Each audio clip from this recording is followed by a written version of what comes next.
we mugeni guku waya gwiciria ni kiharo gitiganirie ni undu uria kimerereirwo ni nyeki undu umwe na kwaraha mae no witikie kana urege. Ino ni thoko ya Mataara iria imwe na Gatundu ya rugongo kaunti-ini ya Kiambu.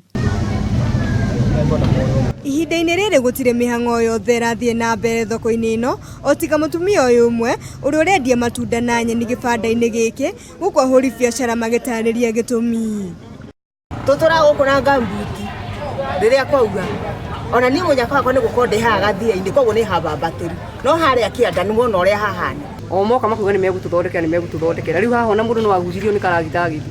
Nayo barabara ya kuingira thoko-ini ino riu ihanite kiugo kumana na gucagaca makiria riu mbura nene irathii na mbere guthandana uu ati gutire ngari ona iriku ya mirigo ingihota kuingira guku.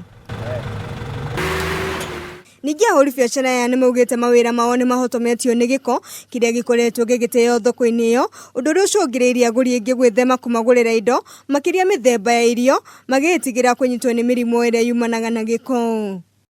Giko giothe kiria kiahatu giukaga gwitwo guku thoko thiini guku gukigia marima na riria kwairigirwo gutigana kurumbuyanio nakuo riri. Aikari aya maugite undu uria thirikari ya Kiambu yana mekira thoko-ini ino no kumairigira guku makihoya gwakirwo thoko ya kiriu niguo gutigira biacara ni agacirithio mwena uyu.